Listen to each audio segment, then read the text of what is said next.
Sweet. Awesome. Well, speaking of Delaware, sorry, I have my little questions on my phone here. Other than Maine, it's the only state that I haven't been to yet. So I've saw that you coached in a lot of different New England schools. So, what are you liking about Delaware so far? I know all the campuses kind of have their own thing. So what's going on in Delaware? Yeah, I mean the campus is beautiful. It's definitely like a college town, so you get that kind of feel. Which, I've seen in some of the schools I've been to, and not in others, not so much in others, but I think, that part about it is really really nice and unique. And then just like the location piece.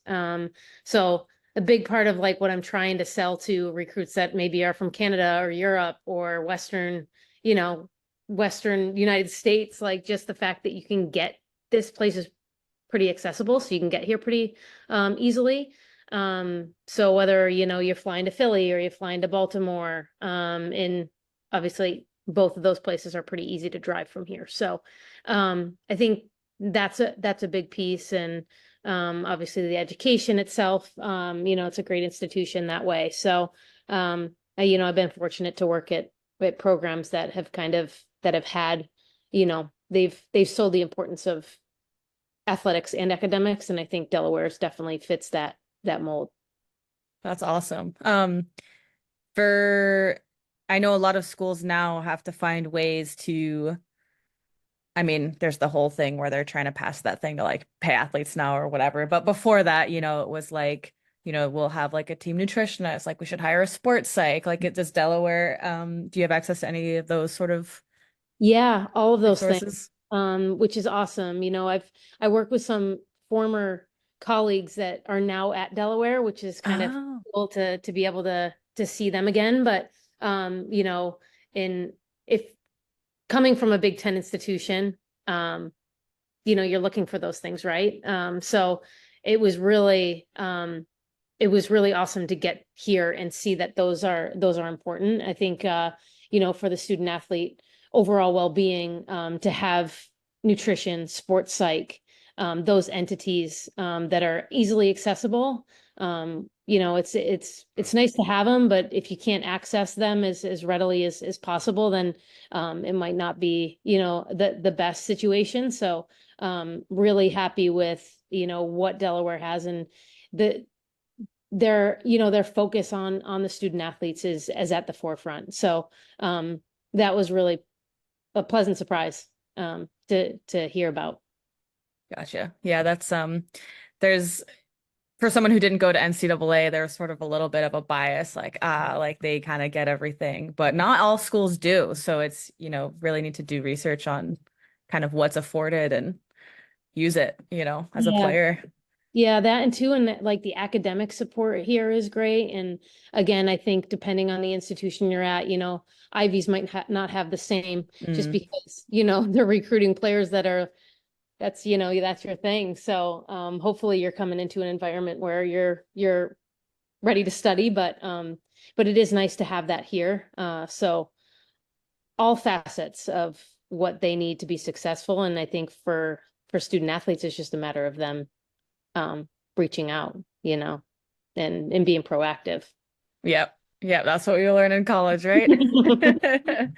Well, great. Well, I want to talk a little bit about you specifically and your coaching career. So, looking back at your history, um, almost 20 years of assistant coaching Crazy. experience, which is, you know, I think about my future sometimes and I think that like your career is going to be like 10 years long, right? But it's like you have so much time after you finish playing. So that stood out to me first. And then another podcast I was listening to, you were saying that, when you moved into that associate coaching position, like you said, you felt like you were ready for that. So was that kind of like the plan for you? Like, did you want to feel ready before you moved on? I know coaches are kind of eager to climb the ladder a little bit. So can you talk about that a little bit? Yeah, I don't know if it's necessarily ever a feeling of like, oh, I need to feel ready to be a head coach. Honestly, I approached every opportunity as just like, I really enjoyed what I'm doing. I think whether you're a head coach or you're an assistant, like the education piece is like kind of what stood out to me the most, and having those relationships. And you know, I went to school for education, and so naturally, like that's the way I approach coaching, is that teaching aspect. And um so yeah, I'd never really looked at it as like, oh, I need to do this, this, and this, and then I'll be ready to be a head coach. It just kind of um I just feel like I was able to be a little bit more confident, and a lot of that was just the experiences I went through at different places. And working with different people, right? So, you know, when you're working with people with more experience, you tend to fall naturally, like with my personality, I kind of fell, all right, now I'm like the second assistant, or, you know, the younger assistant, that this is my role and this is what I do, and maybe didn't take on certain responsibilities because that's where I felt I fell, if that makes sense. Yeah. So, Gotcha. Yeah, I've been actually there was like two recent things I listened to where there was one guy who had been assistant coaching for like 40 years or something like that. And then there was another coaching podcast talking about how he was a successful assistant coach because of, you know, kind of taking that role as we're sort of taught as players too. yeah. Um, so like now that you're a head coach, how does that role change now? I mean, obviously it does, but from your own having all this experience now, what is that like for you so far? Yeah, it's interesting, right? Because I didn't walk into a team. So I don't have that experience of like, okay, now I'm a head coach, and what is that? How am I viewed, right? Am I viewed differently? Which I'm sure I'll get that sense when I start to have student athletes on campus. But for me, you know, I'm approaching it the same way. I think I think the biggest thing for me as a head coach, and as an assistant too, but you kind of always had the you know, you could have your conversations with the head coach, but they're ultimately the one that's going to make that decision, and it also ultimately falls on them. And so like awareness of like that huge responsibility. So I'm not going into this like lightly, you know, I understand the realm. And I think with the years of experience, that's allowed me to like kind of have that perspective a little bit more, even though I haven't been a head coach. You know, I do think that's a um I don't want to say burden, but it's definitely it definitely will feel different, right? So but I'm interested to see how that shakes out. But yeah, the day-to-day approach, I think for me, is going to be very similar. I'm going to make sure I'm clear in my communication, so that way you know, the student athletes know where they stand. And I think if I do that right, we'll be in a good place. That's awesome. Actually, and I'll kind of go off of that part and then we'll come back because that's kind of segues into a question I had later. Because I realized after I talked to you that I played with Jessica. I'm gonna say her last Oh, name wrong, but Adelson. yeah, Adelson I saw your in Lake shirt and I Shipping. was like, Yeah. I oh, just put two and two together and I was like, wait, you must have been there when she was there. yes, I was she's like, do you great. want to say anything? Like, do you have any questions? And she wrote a very nice paragraph about you that I'll leave for the article Oh, surprise. But one thing she said, and then I remember you talked about in another interview about that like listening was like what you took from your like education courses and how important that was to you as a coach. And her response to me when I asked was um that she noticed that you listened and that you actually sh- um you felt more like a mentor to her than even just like a coach. So um it seemed like she had a distinction there. So like what is that, you know, distinction? Like how do you take that from just being somebody's coach to being a mentor for them? wow, that's a I think just like trying to get to know them outside of what we're actually like the X's and O's. I mean, it's so I mean, our job depends on winning, and so it is very hard to not be so focused on, all right, the next game and the next thing, and we've got to do this, and you know what I mean, all those set things that you need to do to win a hockey game.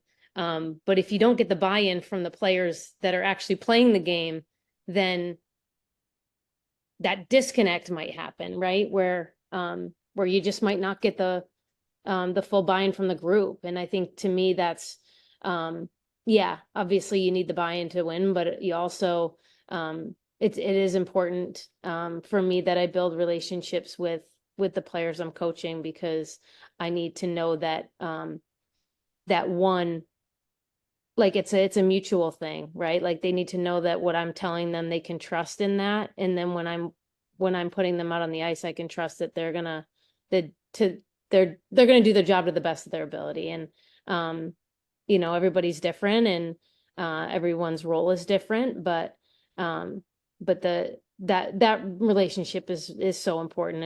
And that's why that's why I coach college athletics for so long. Yeah, I was gonna ask about that because I know a lot of people, some people really like the high school levels, some people like the kids, some people like the pro. So, um, some people think that when a kid gets to college, they've almost sometimes can hit their end goal, and then it might be kind of hard for them to, find the next goal once they've like hit that school. So, um, you said you like coaching college athletics. So like, what is it for you like about college athletes that you like so much? Um, I think, there's just so much that happens in between, your 18 to 22 years of age, and how you grow as a human being. And I think for me, it's, our ability to use this sport as like a way to, um, for everyone to understand each other maybe a little bit more.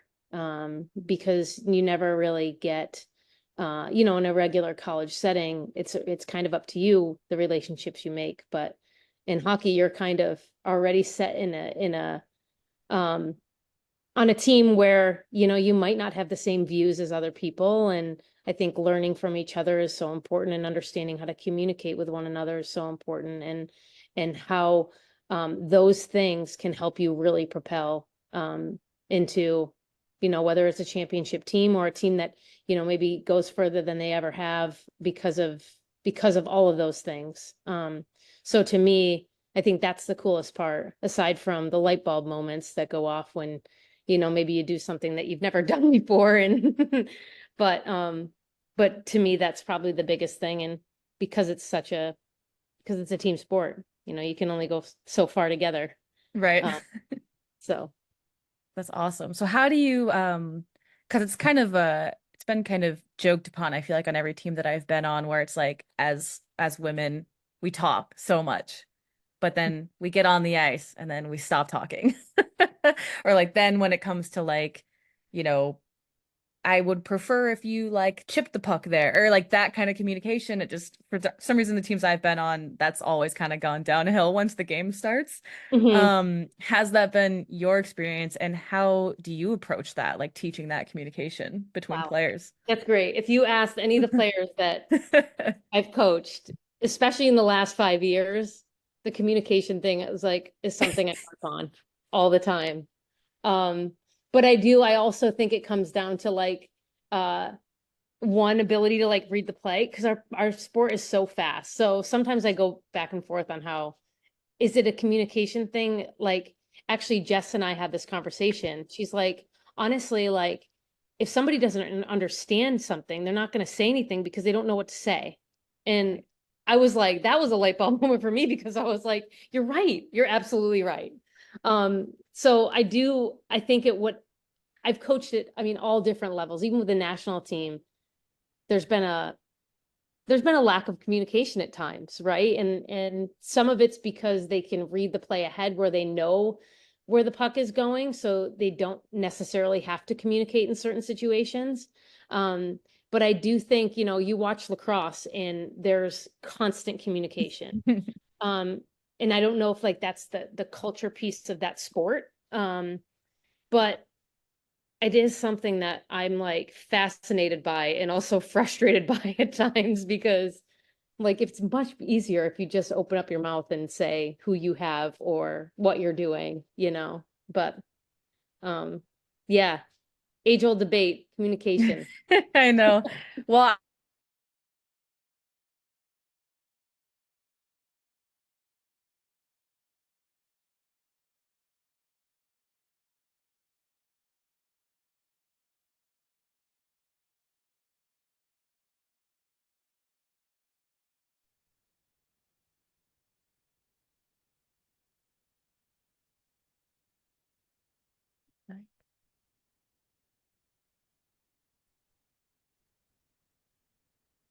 Oh, I'm Sorry back. about that. No, I think that No, was me. My whole everything just turned off all of a it sudden. That was crazy. Oh my gosh. is. Oh,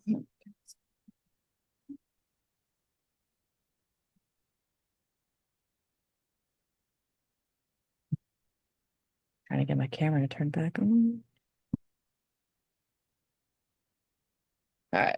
Think it's on, hopefully. You're good. It's a little Cool. blurry. I can Oh, hear all you. right. Well, hopefully that recording stayed. That'd be a bummer if none of that saved. Um, that's fine. I'll make it work. All right. Let me figure out where it was.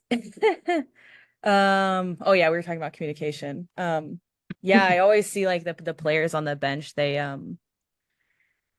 they'll get like right up in each other's faces and like yell at each other. And I mean, I think it's, at that point everyone's so established that you don't have to worry about that.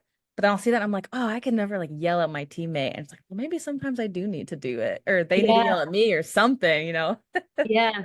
It's so interesting. Like I feel like when you uh when you can figure out the relationship piece, it's a lot easier to have tough conversations. So um, if you're being yelled at or yelling at somebody, hopefully you're receiving or the other person receiving that information is understanding that you're coming from a good place.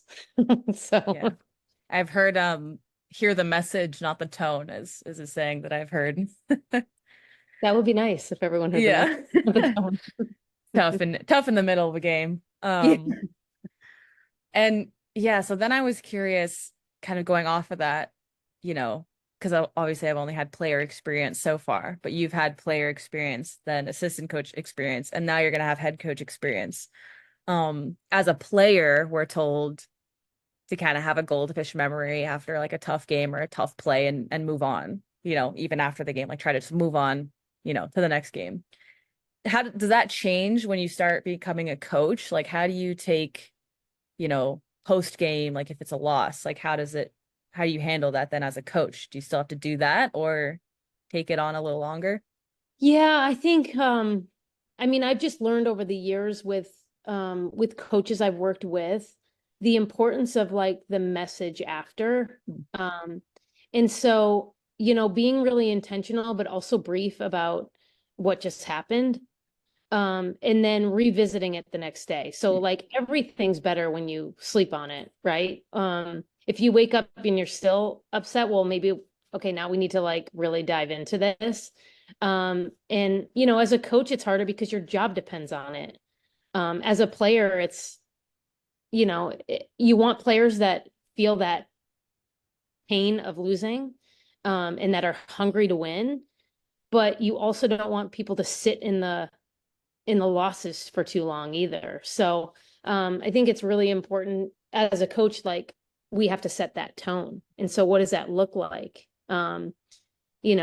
If you're getting on the bus right after a hard loss and you're joking with your buddy and everybody in the bus can hear you, maybe that's not the right environment to have that conversation. And so ability to kind of like read the room, but I think that's on the coaching staff to really emulate that, and what that looks like. So um again, it is a game, I mean, obviously our job depends on it, but the focus should be on like what are we going to do next game to make it better. And so that goldfish mentality for sure, in terms of not looking back and looking forward most of the time. You want to look forward and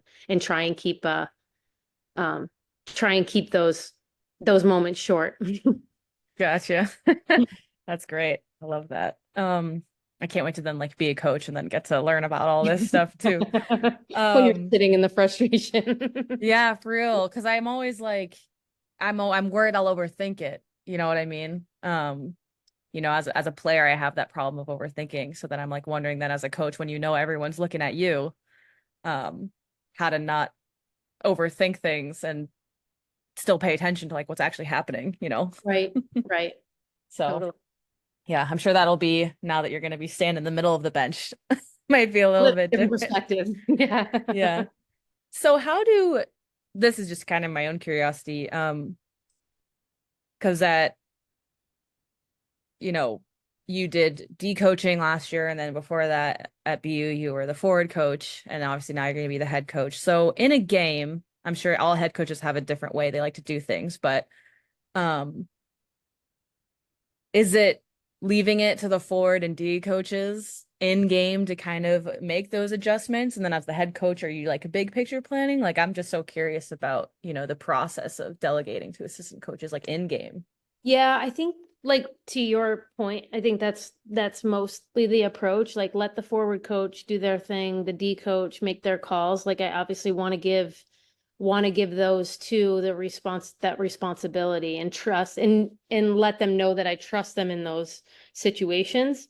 Um Obviously like there might be times as somebody who's standing back and watching everything unfold, there might be times where, maybe it's a quick, like, I want her to go instead of this player, or, maybe we should let that player rest because it looks like she's gotten quite a few reps type thing. Mm. But nothing like, nothing to the point where I'm like taking over a certain area. More so watching, what's going on and hopefully can share that input because it is hard. I found it very hard as a forward coach because you're trying to, whether you're matching lines or you're trying to Mm. get lines going or you're trying to get people into spots, it's very hard to watch the game. As a D coach, it was a lot easier because you got 2D and they're going, and if all of them are playing well, they're all just going and you can focus a little bit more on the game. So yeah, interesting. It's an interesting dynamic, but definitely giving the assistants their responsibilities and let Gotcha. them run with it. Very cool. All right. Well, I just had a fun question because I was curious about this too. As players, we all have our little pregame things that we like to do, or like little superstitions. Is there any of those that you have as a coach that you do or have? Well, this past year, I think it's only been this past year, um, started playing darts and be like Oh at yeah. yeah, we had like dart boards. So I started playing darts and man, before a game, there's like so much time. I forget my boss like counted it up how many days he's actually sat and waited for a game because it's like literally 2 hours of nothing. Because all the prep's done, like you're already, you're just waiting for the game to start. And so trying to fill that time with something that's like that you can focus your brain on something else. So I got into playing darts, and then when I left, our director of ops at Penn State got me a dartboard. So I'm gonna continue that tradition here.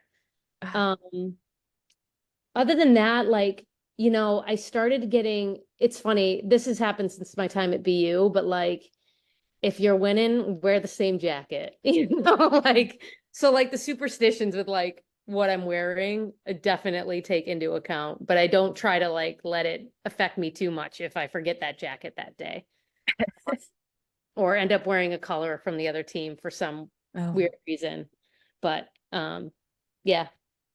that's awesome. That was my problem is it sounded like everyone had one. I was like, oh, I want to be cool and like have one. And then I'd forget it and then I would freak out and I was like, this is worse for my mental game. This is Yeah. bad. That's so interesting. So do you think then as a player, because as a player, it's like game days, like that's what we are, preparing for the whole week and then we play the game. Does it kind of switch then for coaches where then it's like during the week, that's like your main time? And then, I mean, obviously you have to be focused at the game, but it's like then you're just kind of like, now we play. Yeah, I mean, I do think that's the approach that's best because Hmm. if you're so focused on the game, then um I think it allows you to maybe um be almost too like into what's going on as opposed to like we're not out there playing. Mm. Like it's the players playing the game. So like they need to feel comfortable, they need to feel confident. If we're on them all the time, like they're gonna grip their sticks too tight, they're gonna question every decision they make. And I think it makes it really hard to win a hockey game when you're doing those things. So trying to give them all the tools during the week. So that way, when the game comes, now there you go. If there's something that needs to be adjusted, that's when we step in and adjust it. But hopefully we've given them the tools that they feel confident they can go in and execute.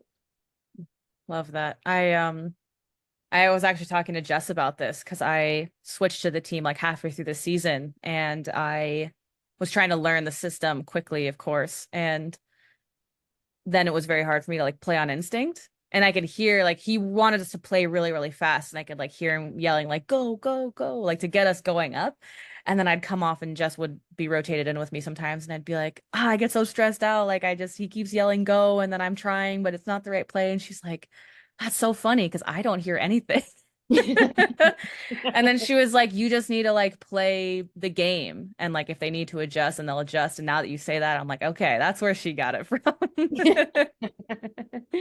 Love that. I guess I could say I got coached by you then for a little bit. All Maybe. right. Cool. So I want to talk about two um outside, I don't know if you say like companies, I guess, but I know that University of Delaware, the women's program is like partnering with the Flyers. Um, and it's like the first one to ever do that. So like what does that mean for your organization? Like I know they're going to offer like internships and like things like that. Like so how tight knit is this really going to be for you guys? Yeah, I think part of it depends on us and like Mhm. our, yeah, our drive to make um the partnership kind of go. But I'm really excited, the conversations I've had with some of the, the higher ups in the Flyer organization, like they're really excited, like genuinely like want to come to our first game, want to see it. I think the development piece with like the coaching development piece, I'm really excited about.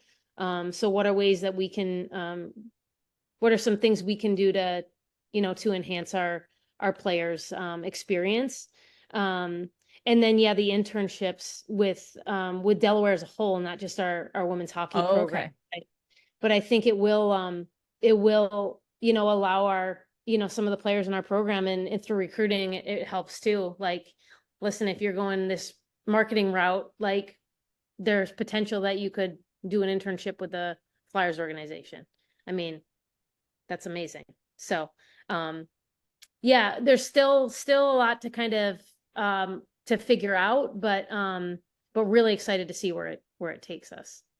That's awesome. And do you know like how much do you know about that? I'm just curious if it was like, I mean, obviously it's a partnership, but was that they wanted to start a women's like University of Delaware wanted to start a women's program here and they like reached out for help or like, were they approached by the Flyers? Like, I think, to my understanding, there's an alum that works for the Flyers from oh, okay. Delaware, and he approached our athletic director and was like, "What do you think about this?" And she was like, "Absolutely. That's awesome. What do we like? How do we get this going?" So it was a mutual thing, but I do think that the Flyers were the group to reach out to Delaware.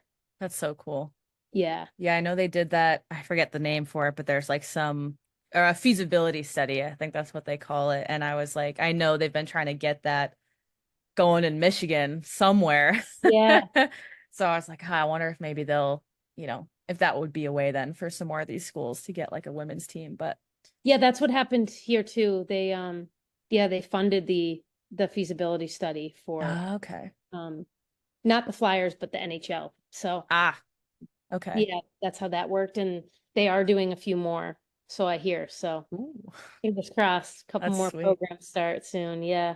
That's awesome. Well, cool. Well, I'll be excited to see yeah, for recruiting. I that would get me over there in a heartbeat. That would be awesome. Well, cool. Okay, so the other one I wanted to talk about, I had never heard of before, which is the We Coach Yeah. thing, because I was actually getting ready for the article and I was looking up your fiance's name to get the spelling. And then this is weird, but I found the wedding page because that was like the first thing that popped up. And I was like, Which is coming oh, pretty quick. yeah, I know. It's like, so I had to check back actually today because I couldn't remember when it was and I didn't want to like totally ignore it if it had happened already. Um, but yeah, so then I saw that that's where you met and then I did a little bit of research on it and I was like, this is actually really cool. So, yeah, I just wanted to hear from you like a little bit more about it and kind of what that experience has been like.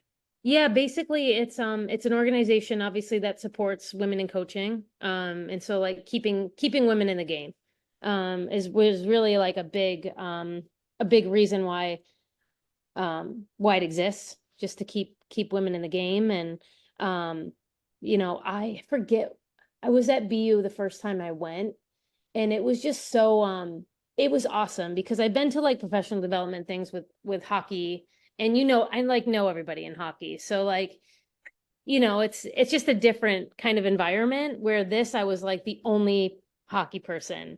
And so I Okay. got to meet coaches from all different sports and find out that a lot of it is so similar, when you take away the sport, the coaching aspect is very much the same, right? Across sports. So yeah, they do there's a I don't want to say convention, but I forget what it's called. Like a conference or Yeah, a conference. They do a conference every year. Typically it's in Colorado, and yeah, it's about, leadership development, all areas of kind of growth. And yeah, I loved it. It was awesome and very fortunate to meet Kelly there.